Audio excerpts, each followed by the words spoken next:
قیامت کے دن روز محشر اللہ رب العالمین کے روبرو کھڑے کیے جائیں گے. ہمارا رب ہمارے سامنے ہوگا اور اللہ رب العالمین اپنے بندے کو اپنے سامنے کھڑا کروا کر چند سوالات کے جوابات اس سے طلب کرے گا. اس سے اللہ رب العالمین جو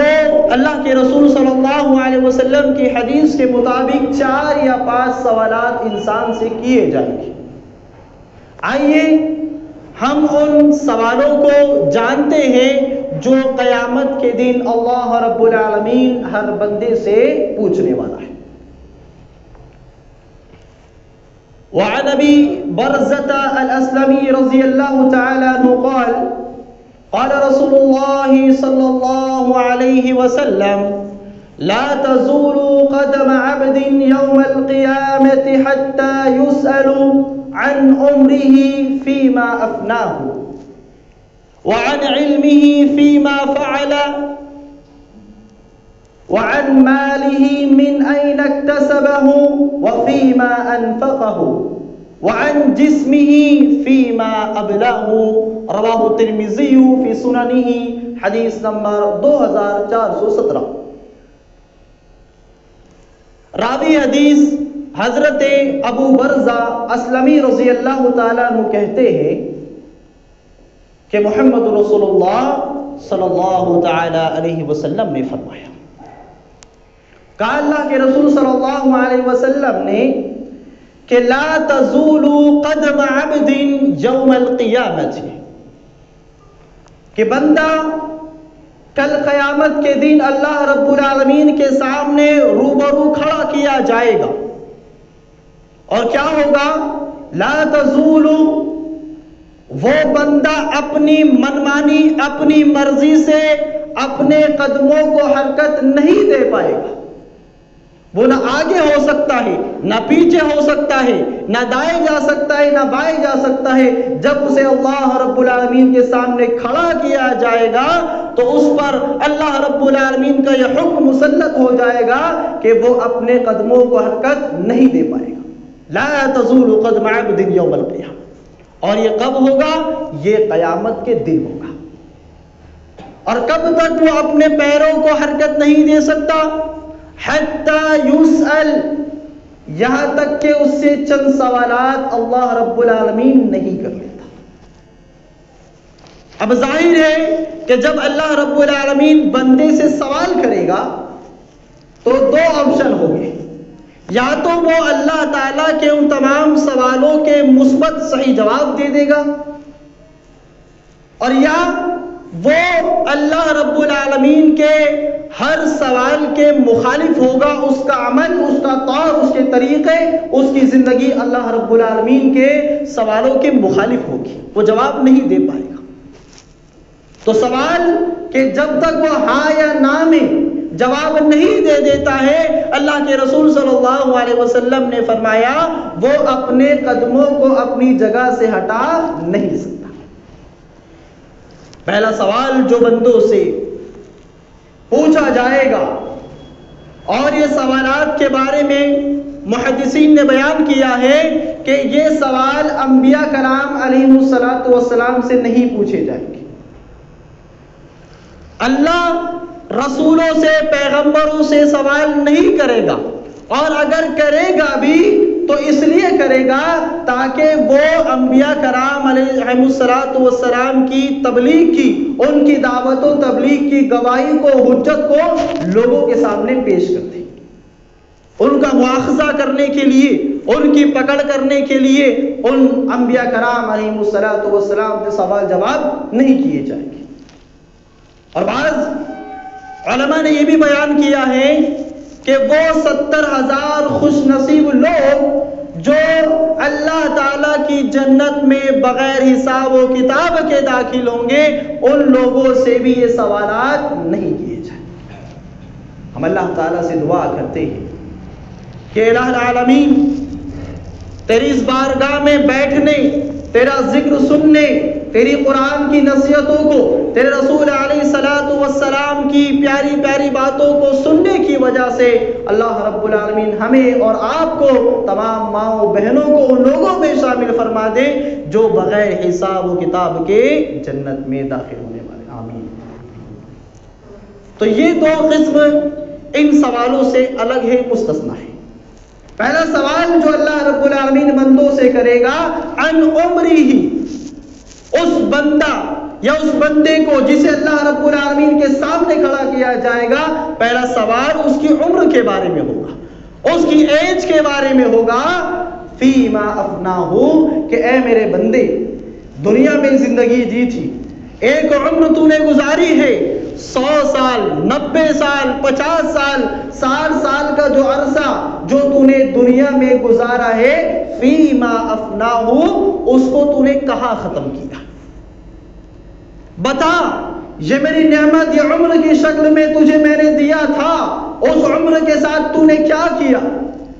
کیا تو نے اپنی عمر کو، کیا تو نے اپنی ایج کو اللہ رب العالمین کے فرما برداری کے کاموں میں، حلال کاموں میں، جائز کاموں میں، اللہ تعالیٰ کی رضامندی والے، اللہ تعالیٰ کو خوش کرنے والے کاموں میں لگایا تھا؟ یا تو نے اللہ تعالیٰ کی اس دی ہوئی عمر کو، اس عظیم نعمت کو ان کاموں میں لگایا تھا جو کام حرام تھے، جن کاموں سے اللہ ناراض ہوتا تھا، جو اللہ تعالیٰ کی نافرمانی کے کام تھے، جو ایسے امور تھے جن امور سے رسولوں نے اپنے لوگوں کو منع کیا ہے، روکا تھا، کیا تو نے اپنی عمر کو ان کاموں میں گزارا ہے؟ یہ سوال اللہ رب العالمین اپنے بندوں سے کرے گا۔ تو میرے بھائیو دوستو، ہم اور آپ اپنی زندگی کو جو ہم نے اب تک یہاں تک گزاری ہے، اس قیامت کے ہولناک منظر کو اپنے سامنے رکھے، اللہ رب العالمین کے قیام کو دیکھے کہ ہمارا رب ہمارے سامنے ہوگا اور ہماری عمر کے بارے میں سب سے پہلا سوال ہم سے اور آپ سے کیا جائے گا، تو ہمارا کیا جواب ہوگا؟ کیا ہم نے اپنی عمر واقعی میں اللہ رب العالمین کی فرما برداری میں گزاری ہے یا نہیں گزاری؟ یا ہم نے دوسروں کو نیچا دکھانے کے لیے، یا دوسروں کو کمتر دکھانے کے لیے، دوسروں پر ظلم و زیادتی کرنے میں، دوسروں کے حق مارنے میں، دوسروں کو پریشان کرنے میں اپنی عمر گزاری ہے؟ یا لوگوں کا دل جیتنے میں، لوگوں کو خوش کرنے میں، مظلوموں کا ساتھ دینے میں، لوگوں کو معاف کرنے میں اپنی زندگی گزاری ہے؟ ہم اور آپ میرے بھائیوں دوستو، اس پہلے سوال کو اپنے سامنے رکھیں۔ پھر دوسرا سوال بندے سے کیا جائے گا، وعن علمہ فیما فعل، کہ اللہ رب العالمین دوسرا سوال اپنے بندے سے کرے گا، وہ یہ سوال ہوگا، وہ اس بندے کا علم ہوگا کہ بتا تجھے فلاں فلاں چیز کے بارے میں علم تھا، اس علم پر تو نے کتنا عمل کیا ہے، اس علم کے ساتھ تو نے کیا کیا ہے، اس علم کے کتنے تقاضوں کو تو نے پورا کیا ہے۔ علم کے بارے میں دوسرا سوال اللہ رب العالمین اپنے بندوں سے کرے گا، اور اس علم کے مطابق اس بندے نے اس علم پر کتنا عمل کیا ہے، اس عمل کے بارے میں بھی اس بندے سے کل قیامت کے دن دوسرا سوال کیا جائے۔ یہاں بات یاد رہے میرے بھائیو دوستو کہ علم کا حاصل کرنا، علم کو پھیلانا،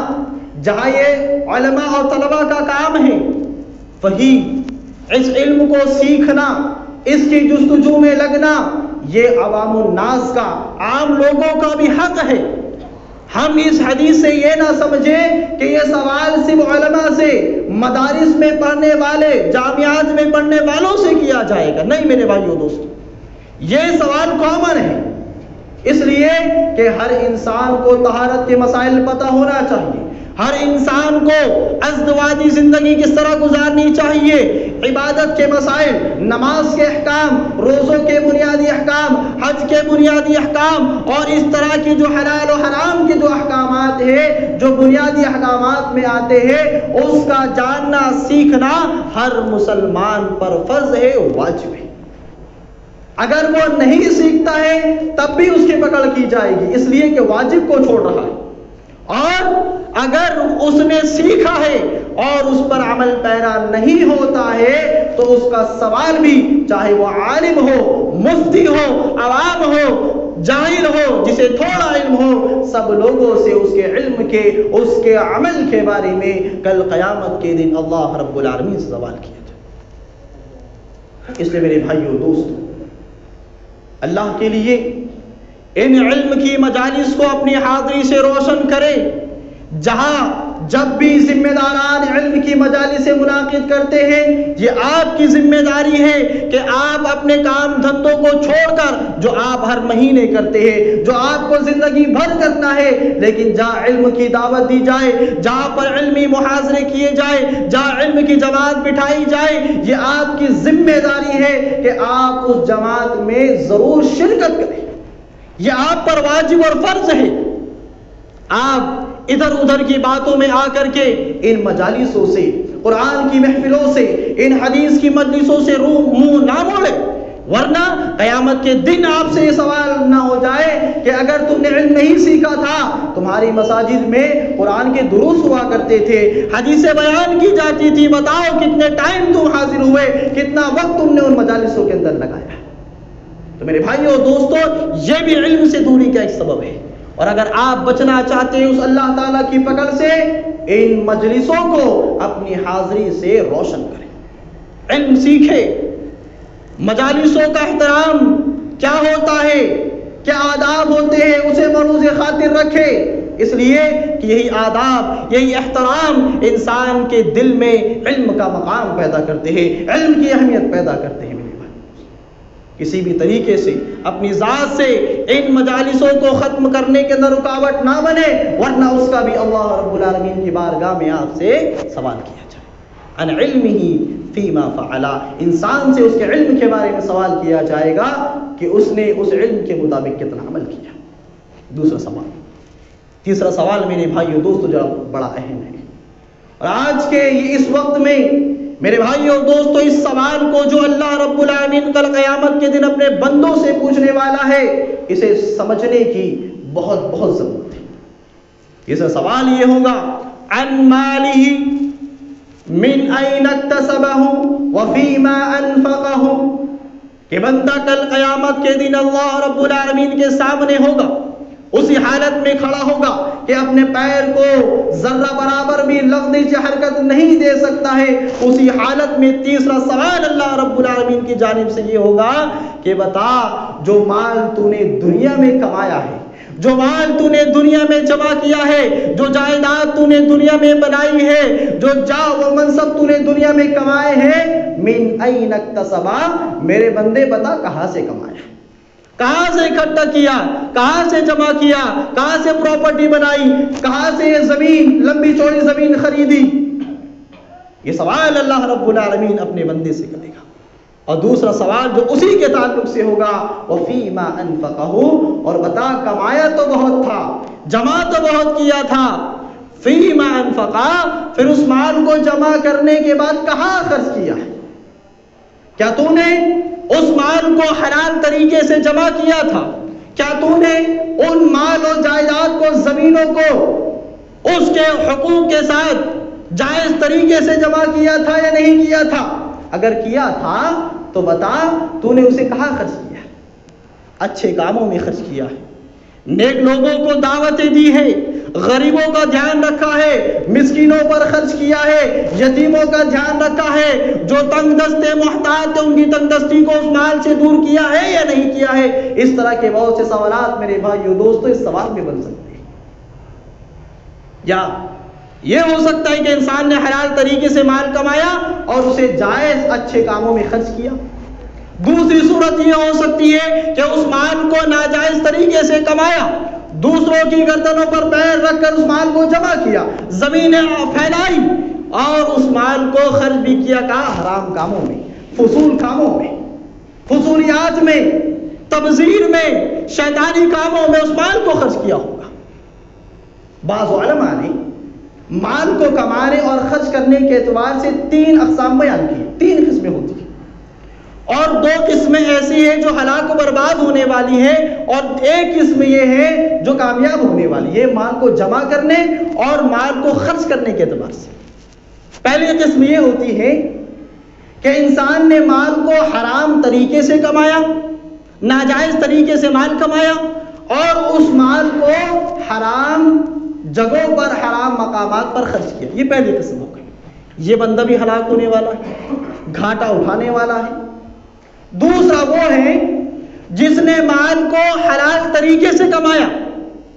لیکن اس مال کو ناجائز جگہوں پر حرام کاموں میں خرچ کر دیا، یہ بھی ہلاک ہونے والا ہے۔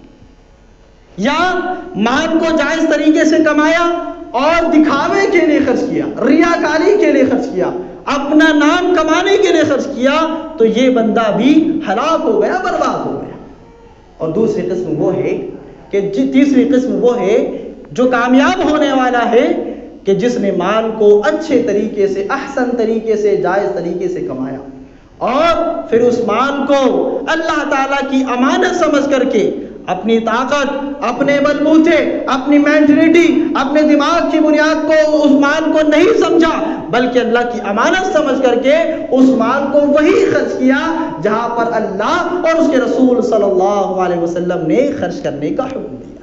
تو یہ آدمی جس کے اندر یہ صفت ہوگی میرے بھائیو دوستو، وہی کامیاب ہونے والا ہے۔ ان تینوں قسموں کو ہم اپنے سامنے رکھیں اور اپنا جائزہ لیں کہ ہم اپنی کمائی کے معاملے میں، ہم پیسے کمانے کے معاملے میں، خرچ کرنے کے معاملے میں کس مقام پر کھڑے ہیں۔ اسی طریقے سے میرے بھائیو دوستو، چوتھا سوال جو اللہ رب العالمین اپنے بندے سے، اپنے بندوں کو سامنے کھڑا کر کے کرے گا وہ یہ ہوگا ان جسدہ فیما ابلہ۔ پھر چوتھا سوال بندے سے اسی حالت میں کہ اس کے پیر اس کی جگہ سے ہل نہیں سکتے ہیں، چوتھا سوال اللہ رب العالمین کی جانب سے یہ ہوگا کہ جو جسم، جو قوت و طاقت، جو توانائی، جو دیکھنے، سننے، پکڑنے، احساس کرنے، سونگھنے کی جو صلاحیت ہم نے تم کو دی تھی جو جسم کی شکل میں، فیما ابلہ ہو، تو اس جسم کو تم نے کہاں کھپایا، اس کو کہاں تم نے تپایا، وہ سوال، چوتھا سوال اللہ رب العالمین کی جانب سے اپنے بندے کے لیے ہوگا۔ میرے بھائیو دوستو، یہ جسم جو ہمیں اور آپ کو ملا ہے، یہ پیر، یہ اعضاء، یہ جسم میں شامل ہے، یہ سب اللہ رب العالمین کی نعمت ہے، یہ اللہ رب العالمین کا خاص انعام ہمارے اوپر ہے۔ اس لیے میرے بھائیو دوستو کہ جسم کی نعمت کو اگر سمجھنا ہے تو بہت سے لوگ ایسے ہیں جن کی تجوریاں پیسوں سے بھری ہے، جو بڑے سے بڑا علاج کر سکتے ہیں، لیکن ان پر اللہ تعالیٰ کی جانب سے ایسی آزمائش آئی کہ سوائے سانس لینے کی صلاحیت کے ان کے جسم کی تمام حرکتیں ساکت ہو گئی، رک گئی، اور وہ بیڈ پر پڑے ہیں، نہ چل سکتے ہیں، نہ پکڑ سکتے ہیں، نہ اپنی پسند کی چیز کھا کر اپنے من کو بہلا سکتے ہیں۔ لیکن میرے بھائیو دوستو، اگر ہم کسی چیز کو پکڑ سکتے ہیں، ایک جگہ سے دوسری جگہ اپنے پیروں پر چل سکتے ہیں، اپنی آنکھوں سے دیکھ سکتے ہیں، ناک سے سونگھ سکتے ہیں، کانوں سے سن سکتے ہیں، تو یہ میرے بھائیو دوستو اللہ رب العالمین کا انعام ہے، یہ اللہ تعالیٰ کی نعمت ہے۔ اور اللہ تعالیٰ کی نعمت کے بارے میں یہ اصول یاد رکھے، لئن شکرتم لازیدنکم، کہ لوگوں اگر تم ان نعمتوں پر اللہ رب العالمین کے شکر گزار بندے بن جاؤ گے تو تم کو مزید نعمتیں اللہ رب العالمین کی طرف سے عطا کی جائیں گی۔ یعنی یہ نعمت کو سنبھالنے کا، اگر قیامت کے دن صحیح جواب دینے کا مطلب یہ میرے بھائیو دوستو کہ ہم اس جسم جیسی نعمت کو نعمت سمجھے اور اسے شکرانے کے طور پر ان کاموں میں لگائے جن کاموں سے اللہ رب العالمین خوش ہوتا ہے۔ اگر ہم پر 5 وقت کی نماز فرض ہے تو جسم کی نعمت ہونے کے اعتبار سے جسم کا شکر یہ ہے کہ ہم اپنے گھروں کو، اپنے بستروں کو، اپنے کاروبار کو چھوڑ کر اللہ رب العالمین کے سامنے اپنے سروں کو جھکانے کے لیے آئے۔ اگر ہم اس جسم کو نعمت سمجھنا چاہتے ہیں تو اللہ تعالیٰ نے مال دیا ہے، آپ حج جیسے عبادت ادا کر کے اس نعمت کو نعمت ثابت کریں، عمرے کر کے لوگوں کی مدد کے لیے ایک جگہ سے دوسری جگہ جائے، بوجھ اٹھا کر اپنے ہاتھوں کو استعمال کرے، یہ سب نیک کاموں میں اگر آپ کی ایکٹیویٹی ہوتی ہے، آپ کی حرکت ہوتی ہے، تو انشاءاللہ یہ آپ کے جسم کی نعمت ہے، یعنی آپ اپنے جسم کو نعمت سمجھ رہے ہیں۔ پھر انشاءاللہ اگر آپ اس کو نعمت سمجھ رہے ہیں تو جب اللہ رب العالمین تمہیں جب سوال کرے گا قیامت کے دن تو تم بآسانی سے جواب دے سکتے ہو کہ ہاں میرے پروردگار، جو جسم تو نے دیا تھا اسے تیری عبادت میں لگایا ہے، راتوں کو جا کر جسم کو تھکایا ہے، ان ہاتھوں کے ذریعے غریبوں، مسکینوں، محتاجوں کا سہارا بنا ہوں، ان پیروں سے چل کر فلاں فلاں کی حاجت کو دور کیا ہے، اس جسم کو میں نے پروردگار تیری رضا کے کاموں میں لگایا ہے۔ تو جواب آپ دے سکتے ہیں۔ لیکن میرے بھائی دوستو دیکھیں، جسم ملا ہے، انسان رات بھر جاگ رہا ہے، اس جسم کو برباد کر رہا ہے، لیکن اسے اللہ رب العالمین کے سامنے فجر جیسے عظیم نماز میں حاضر ہونے کی توفیق نہیں۔ یہ اللہ تعالیٰ کی نعمت کی ناقدری، ناشکری تو اور کیا ہے میرے بھائیو دوستو، اسے ہلکے میں نہ لے۔ اس لیے میرے بھائیو دوستو، یہ دنیا ہمیں بتا رہی ہے کہ دنیا نہ کسی کی ہوئی ہے اور نہ کسی کی ہوگی، یہ دنیا کو ہر انسان کو چھوڑ کر جانا ہے، من و من مٹی میں ہمیں اور آپ کو سمونا ہے، لہذا اس دنیا کی رنگینیوں میں آ کر اپنے رب کو ناراض نہ کرے، اپنے رب کی نافرمانی نہ کرے، اور ان سوالوں کو اپنے سامنے رکھے۔ جو ان سوالوں کو اپنے سامنے رکھے گا، اپنا محاسبہ کرے گا، اپنا حساب و کتاب لگائیں گے ان چاروں سوالوں کو اپنے سامنے رکھ کر انشاءاللہ وہ ان تمام سوالوں کے جواب دینے میں اللہ رب العالمین کے سامنے کامیاب و کامران ہو جائے گا۔ اور ایک بعض حدیثوں میں ایک سوال یہ بھی بیان کیا گیا ہے جو نوجوانوں کے لیے ہے، وعن شبابہ، اور نوجوانوں سے ان کی نوجوانی کے بارے میں، جوانی کے بارے میں سوال کیا جائے گا کہ بتاؤ میرے نوجوان بندو، جوانی تم کو دی تھی، بزرگوں سے زیادہ قوت تم میں تھی، دیکھنے کی صلاحیت بزرگوں کے اعتبار سے تم میں زیادہ تھی، کام کرنے کی صلاحیت ناتوا کمزوروں کے مقابلے میں تم میں تھی۔ نوجوانوں بتاؤ تم نے اس جوانی کے ساتھ کیا کیا؟ کیا تم نے اس جوانی کو اللہ تعالیٰ کے راستے میں لگا کر اسے نعمت ثابت کیا ہے، یا اس جوانی کو غلط کاموں میں، فضول کاموں میں، وقت کی بربادی میں لگا کر تم نے اس جوانی کے ساتھ کھلواڑ کیا؟ یہ سوال بھی نوجوانوں سے کیا جائے گا۔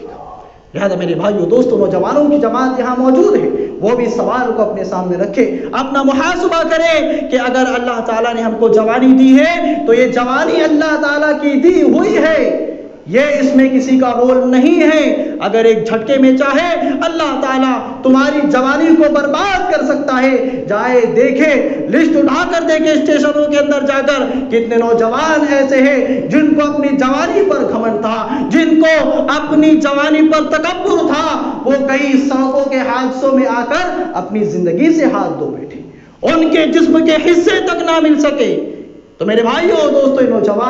یہ جوانی جیسے نعمت اگر اللہ رب العالمین نے ہمیں اور آپ کو دی ہے تو اس جوانی کو ہم اچھے کاموں میں لگائیں۔ میرے بھائیو دوستو، اللہ کے رسول صلی اللہ علیہ وسلم نے جہاں اپنے صحابہ کرام کو اس دنیا کی بہت سی حقیقتیں بیان کی، اس ایک حقیقت، ایک آخری نصیحت، وصیت جو محمد رسول اللہ صلی اللہ علیہ وسلم نے اپنے صحابہ کرام کو کی تھی اس دنیا کے بارے میں، کہ دنیا یہ لعنتی ہے، اللہ تعالیٰ دنیا کو پسند نہیں کرتا ہے، ایک مچھر کے پر کے برابر بھی اس دنیا کی حیثیت اللہ رب العالمین کے نزدیک نہیں ہے۔ کوئی انسان اپنی انگلی کو ہاتھ نہیں، اپنی انگلی کو سمندر میں ڈالے اور اس کو نکالے، جتنا پانی اس کے ہاتھ میں، اس کی انگلی میں لگا ہے، اس حصے سے بھی کم تر اللہ تعالیٰ کے نزدیک اس دنیا کی حیثیت نہیں ہے۔ وہ پانی بھی اللہ تعالیٰ کے نزدیک اہمیت کا حامل ہے، لیکن دنیا کی کوئی اہمیت اللہ رب العالمین کے پاس نہیں۔ فرمایا محمد رسول اللہ صلی اللہ علیہ وسلم نے، لم یبق من الدنیا الا فتنة وبلاء، کہ میرے صحابہ اس دنیا میں اب کچھ نہیں بچا، اس دنیا میں کوئی خیر نہیں ہے، الا فتنة وبلاء، صرف آزمائش کے اور صرف مصیبت کے، یعنی اس دنیا میں میرے صحابہ جو خیر تھی، جو متقی پرہیزگار لوگ تھے، جو اللہ والے لوگ تھے، جو آخرت کو اچھا سمجھنے والے لوگ تھے، اس دنیا میں نیکی کر کے وہ چلے گئے۔ اب یہ دنیا کی حیثیت اللہ رب العالمین کے پاس سے ختم ہو گئی ہے، اور اب دنیا میں کیا بچا ہے؟ بلا، مصیبتیں ہیں، پریشانیاں ہیں، آزمائشیں ہیں، فتنے ہیں۔ یعنی دنیا اب اپنے خیر سے بالکل ختم ہو چکی۔ میرے بھائی اور دوستو دیکھیں نا، ہر دن کا آنے والا سورج ایک نئی مصیبت ہمارے سامنے لا کر رکھ دیتا ہے۔ کیا کوئی یہ دعویٰ کر سکتا ہے کہ دنیا میں وہ ہمیشہ سے خوش ہے؟ نہیں میرے بھائیو دوستو، کوئی بھی دعویٰ نہیں کر سکتا ہے کہ اسے دنیا میں ہمیشگی کے لیے، ہمیشہ کے لیے خوشی مل سکتی ہے۔ تو دنیا میں فتنے، آزمائشیں بچی ہیں۔ اور جب میرے بھائیو دوستو محمد رسول اللہ صلی اللہ علیہ وسلم جب وفات پائے، جب آپ دنیا سے رخصت ہوئے، تو کیا ہوا؟ بعض کمزور ایمان والے منافقین دین سے مرتد ہو گئے، دین سے ہاتھ دھو بیٹھے۔ حضرت عمر ابن خطاب رضی اللہ تعالیٰ عنہ کو شہید کرنے کی سازشیں کی گئی، مسلمانوں کی صفوں میں مسلمان بڑھ کر گھسا گیا۔ حضرت عثمان غنی رضی اللہ تعالیٰ عنہ کی شہادت کو لے کر صحابہ کرام میں تنازع ہوئے، ان کو بھی اللہ تعالیٰ نے مختلف طریقے سے آزمایا۔ حضرت علی کی خلافت آئی، مسلمان اس میں بھی آزمائش کا شکار ہوئے۔ اور آج افسوس کے ساتھ یہ کہنا پڑتا ہے کہ وہ جو معاملات ہوئے تھے، آج انہی معاملات کو اچھال کر کے آج مسلمان اپنے ایمان کا سودا کر رہے ہیں۔ یہ فتنے، یہ آزمائش نہیں تو اور کیا ہے میرے بھائیو دوستو؟ صحابہ کرام پر انگلیاں اٹھانا، صحابہ کرام کو برا بھلا کہنا، صحابہ کرام کے آپسی معاملات میں حاکم اور فیصل بننا۔ اور کون؟ ہم لوگ۔ نہ ہماری عبادتوں کے ٹھکانے ہیں، نہ ہمارے صوم و صلات کے، زکوٰۃ کے، حج کے ٹھکانے ہیں، نہ ہماری عبادتیں جو ہم نے کی ہے ہم کو پتہ ہی نہیں کہ قبول ہوئی یا نہیں ہوئی ہے، اور ہم ہیں جج بن کے بیٹھے ہیں صحابہ کرام کے معاملات میں فیصلہ کرنے کی۔ تو یہ سب آزمائش ہے میرے بھائیو دوستو۔ دنیا کی حقیقت کو جتنا جلدی ہو سکے سمجھ جائے، اور آخرت کی حقیقت سے جتنا قریب ہو سکتے ہو جائے۔ یہی حقیقت ہے، یہی ریئلٹی ہے، اس کے علاوہ سب دعا ہے جو ختم ہونے والا ہے۔ آخر میں اللہ رب العالمین سے دعا ہے، الہ العالمین تو ہم سب کو روز محشر پوچھے جانے والے تمام سوالاتوں کا صحیح اور مثبت جواب دینے کی توفیق عطا فرما۔ اللہ رب العالمین تو ہمیں لوگوں میں شامل فرما جن سے سوال کرنے کے بعد، جن سے پوچھنے کے بعد تو ان لوگوں کو اپنی بہشت میں داخل کرنے والا ہے۔ اللہ تو ہم سب کو ان لوگوں میں شامل فرما۔ اللہ تو ہم سب کو ان لوگوں میں شامل فرما دے جو بغیر اور حساب و کتاب کے تیری جنت میں داخل ہونے والے